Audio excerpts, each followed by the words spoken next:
सौंपी गई है। पूर्व राष्ट्रपति रामनाथ कोविंद की अध्यक्षता में बैठक के कमेटी ने बनाई 8 खंडों की 18,000 पन्नों की रिपोर्ट।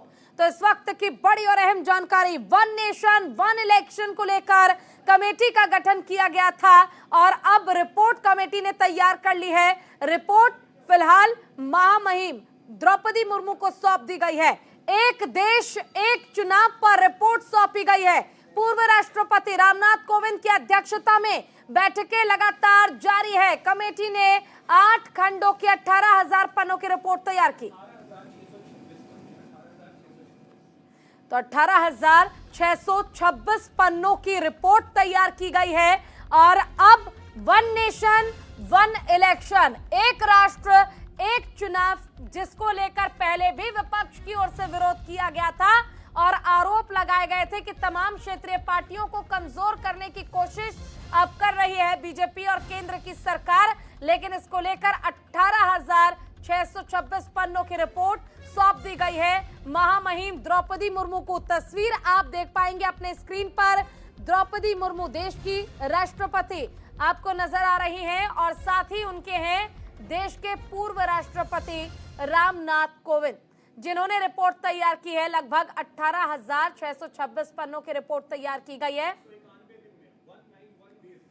191 दिनों में 18,626 पन्नों की रिपोर्ट तैयार की गई। लगभग 191 दिन का समय लगा और देश के पूर्व राष्ट्रपति रामनाथ कोविंद ने 8 खंडों की 18,626 पन्नों की रिपोर्ट तैयार की है, जिसके आधार पर अब जांच होगी और उसके बाद ये तय होगा रिपोर्ट के आधार पर कि क्या भारत में वन नेशन वन इलेक्शन, एक राष्ट्र एक चुनाव संभव है या नहीं। और अगर संभव है तो क्या चुनौतियां होंगी, और चुनौतियां होंगी तो उन चुनौतियों से पार कैसे पाया जाए, इन तमाम चीजों का समाधान निकाला जाएगा और फिर जल्द ही हो सकता है कि वन नेशन वन इलेक्शन को भी लागू कर दिया जाए।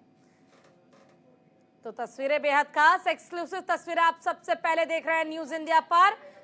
और देखिए, सबके मुस्कुराते ये चेहरे बता रहे हैं कि कुछ खास तो होने वाला जरूर है, क्योंकि 8 खंडों की 18,626 पन्नों की रिपोर्ट, जो कि 191 दिनों में 191 डेज में बनकर तैयार हुई है। एक देश एक चुनाव को लेकर किस तरह से बवाल मचा और उसके बाद कमेटी का गठन किया गया और कमेटी ने अब रिपोर्ट सौंप दी है। कमेटी की अध्यक्षता खुद पूर्व राष्ट्रपति रामनाथ कोविंद ने की और 191 दिनों में 18,626 पन्नों की रिपोर्ट सौंपी गई है राष्ट्रपति द्रौपदी मुर्मू को। देखिए, केंद्रीय गृह मंत्री अमित शाह भी आपको नजर आ रहे हैं, जिन्होंने खुलकर कुछ ही देर पहले सीएए पर बात की। उन्होंने कहा साफ तौर पर सीएए हम वापस नहीं लेंगे, चाहे जो हो जाए। विपक्ष तमाम आरोप लगा रहा है, लेकिन अमित शाह ने भी ये कहकर विपक्ष का मुंह बंद कर दिया कि चुनाव